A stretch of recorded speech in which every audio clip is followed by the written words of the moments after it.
One player that I'm not going to have on this list, but I will consider him as an honorable mention, is Cody Bellinger, because to be completely honest, I'm really not that surprised about the year that he's having so far. Through 19 games, hitting .301, a .381 on base, a .562 slugging, 5 homers, a .153 WRC+. It looks like we're seeing the Cody Bellinger of old, but I'm not really surprised about that, because over the last couple of years, he's had a lot of injuries. That's led to a lot of problems with his swing mechanics. So yeah, he's been absolutely abysmal for the last 3 seasons. But I think this year he came in healthy to change the scenery with the Chicago Cubs. I think when you combine those things, that is just a recipe for success, and also combine the talent that he is. I mean, this guy won an MVP back in 2019. Cody Bellinger, I'm not surprised about the year that he's having. To me, I think this guy, he is setting himself up to go into next offseason if the mutual option is not exercised, which I don't think it will be. But this guy is setting himself up for a fat contract. I am just really happy to see what Bellinger is doing. But to be completely honest, I'm not that surprised. Up first, I have Aroldis Chapman. My, oh my, what a change of scenery can do. He has been absolutely abysmal in the last couple of years, but this year, absolutely sensational. If we go take a look here, 7 games, an ERA at 0, hasn't given up a run yet, FIP at a 0.48.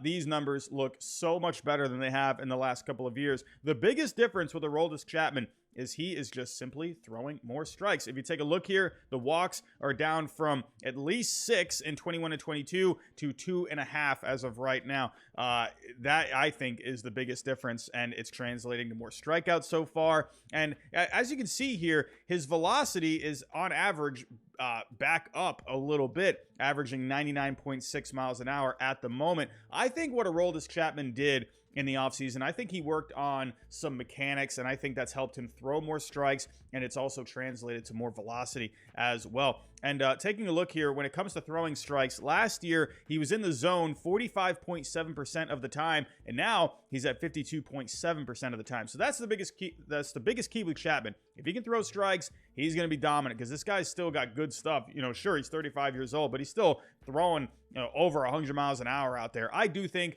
he will be a trade deadline candidate. I think, I honestly think he would be perfect for the New York Mets. He's been in New York before. We'll have to see where he ends up going. But if he keeps pitching like this, he will be a hot commodity at the trade deadline. Up next, I have Jarred Kelenic. I mean, should we be all that surprised? He was the 6th pick back in the 2018 draft. There's been a lot of hype about Jarred Kelenic over the last few years. But if you take a look at the last couple of years in the major leagues, his numbers have been absolutely abysmal. I mean, look at last year. In 54 games, he only hit 141, a 221 on base, a 313 slugging. He got sent down to the minor leagues last year. He's always hit well in the minor leagues, but when he's come up to the majors, not so much. This year, he's off to a hot start. 18 games, hitting .311, a .377 on base, a .590 slugging, a .173 WRC+, 4 home runs. I mean, he's off to just a great start. And I think this is the reason why. He's just swinging at better pitches. He's just not chasing so much. If you take a look, outside swing percentage in 21 was a 32.8%. Last year, it was a 31.1%. This year, it's down to a 27.7%. Now, if you look at outside contact percentage, it's way up this year. It's up to a 65.9%. I think really what this all says is he's not chasing so many bad pitches. He is still chasing after some pitches on the outside, but he's making sure that they're good pitches to hit. I think that's just the big difference with Jarred Kelenic. He's just choosing better pitches to swing at, and I think that is the big reason why we're seeing the numbers that we're seeing. But like I said, should we be all that surprised considering he was a first-round pick in 2018? Up next, I have Josh Rojas. Every time I think of Josh Rojas, I think of a guy that can play multiple positions. He's going to give you some speed, but he's never been able to do too much with the bat. This year, though, it's a completely different story, and I think there's a couple of reasons for it. Through 17 games, he's hitting .324 with a .365 on base. That's really solid, but like I said, I think there's a couple of reasons. He's always played multiple positions. Last year, he was playing second. He was playing third. The year prior, he's playing some short, some outfield, but this year, he's only playing third base. That's giving him more time to just focus on the hitting. And when it comes to the hitting, he's taking a different approach. He is just being more aggressive at the plate.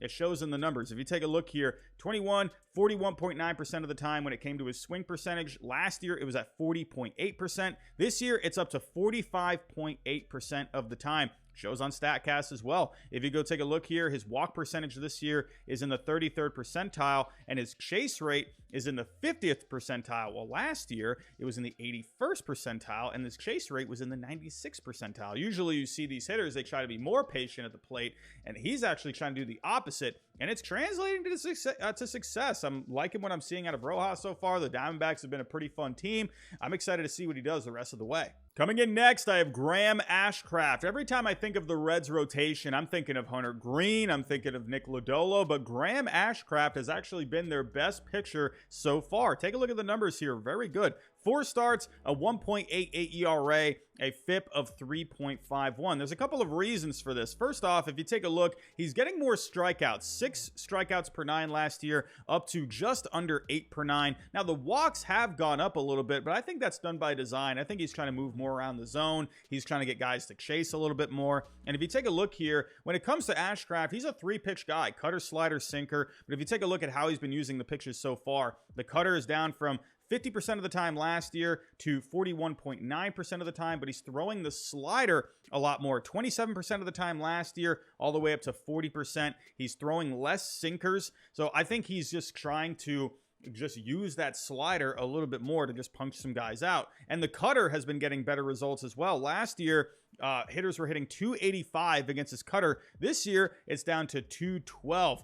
And with the slider, he's getting good results. Hitters are only hitting 162 against it. So Graham Ashcraft, I like that he's just doing some different things right now, and he's getting good results from it. I'm excited to see where he will end up, what his numbers will end up looking like at the end of the year. Up next, I have Sonny Gray. Sonny Gray has always been an extremely talented pitcher. Remember, the 18th pick back in the 2011 draft. He's had some good seasons in the past. Remember with the A's early on, he had some really good seasons. Then he was just not doing very well with the Yankees. And ended up going to Cincinnati. Had a good year back in 2019. But right now, he is on pace to have his best season yet. He's looking really good so far. 4 starts, 22 innings.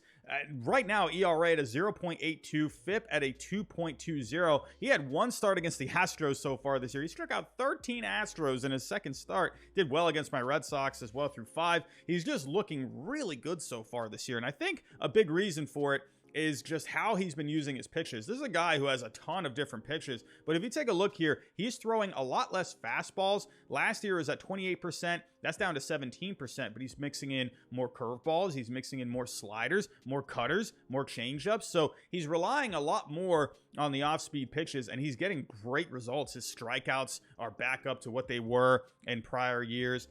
He's just looking really good so far. I'm enjoying watching Sonny Gray. This is a guy who has dealt with some health issues in the past. I'm hoping we can see, a full season out of Sonny Gray, similar to what we saw in 2019, but he's been fun to watch so far. Coming in next, I have Connor Joe. Connor Joe, a couple of years ago, was having such a good season with the Rockies. If you go take a look at the numbers, he was hitting 285, had a 379 on base, a 469 slugging.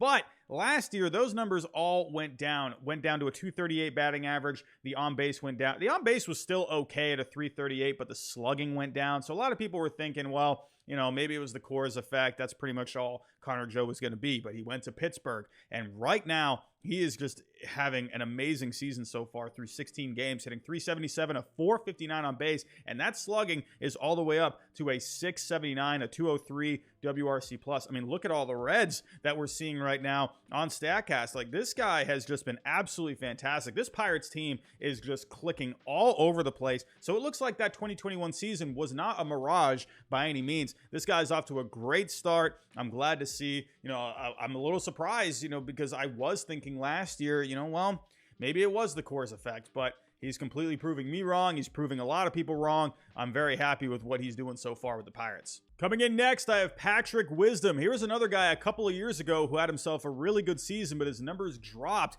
last year. If we take a look in 21, he had a slugging percentage of .518. He had 28 homers. Last year, he still had a good amount of home runs, 25, but the slugging went down to a .426. The batting average went down a little bit. On base went down a smidge, but now the numbers are going back up this year. A .743 slugging to start things off, a WRC plus of 179. He's got 9 home runs already through 18 games. I mean, these are great numbers overall. I think there's a bit of a reason for it. I think he's just swinging a little bit more. He's being a little bit more aggressive. If you take a look here, the swing percentage right now is at a 50%. Last year was at 48%. He's swinging a bit more in the zone, 73.4% last year, 75.2% this year. He's swinging a little bit more at pitches outside, 30% last year, up to 32.2% of the time. And it even shows with the walks right now.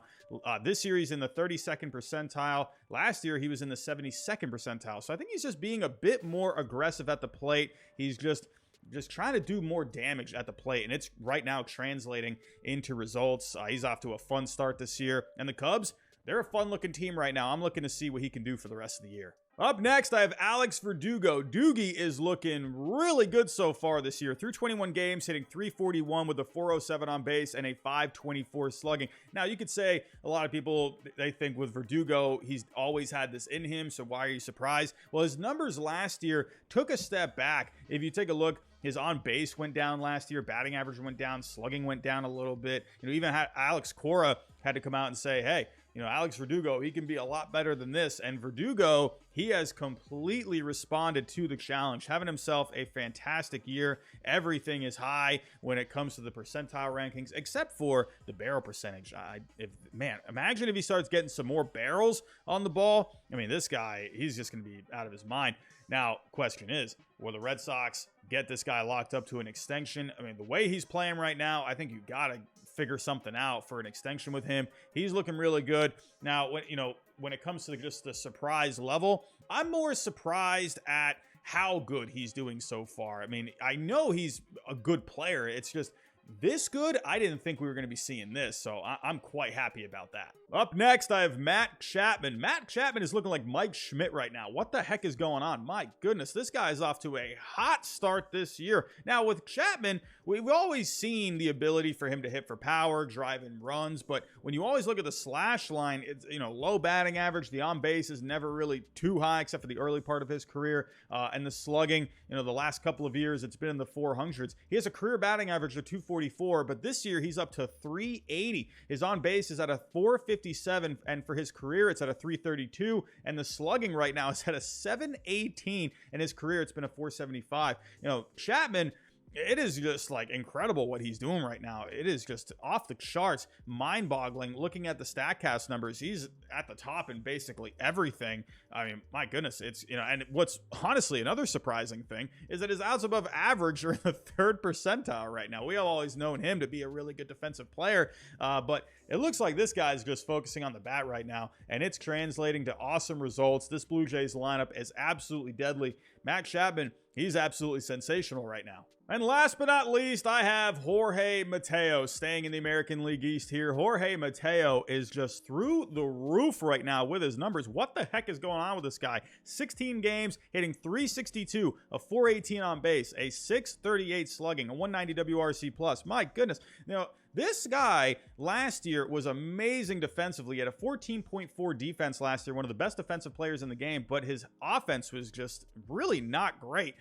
With the bat, he had a lot of stolen bases, 35 stolen bases, but he only hit .221, a .267 on base, a .379 on base, a .379 slugging, an .82 WRC+. These numbers it is just night and day difference. Like, my goodness. And even coming up, he's never really been known to be a guy that had a great hit tool. He's got a decent raw power number with his grade, great speed, good in the field.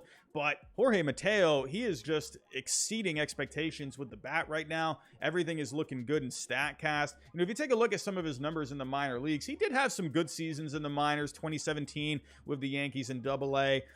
Oakland, AAA, he looked pretty good that year. But the first few years in the majors, just not really a whole lot with the bat. He did show some speed last year and good defense, but the fact that this guy is putting it together now with the batting average, getting on base, hitting for a little pop, Jorge Mateo right now is looking like one of the most all-around best players in the game, at least right now. Can he keep this up? We're just going to have to wait and see, but he's off to a sensational start. Let me know what you think down below in the comments. Did I leave anyone off this list? Do you think anyone on this list should not be on this list? Let me know what you think down below in the comments, but that's all I have for right now, everyone. Thanks for watching, and I'll talk to you next time.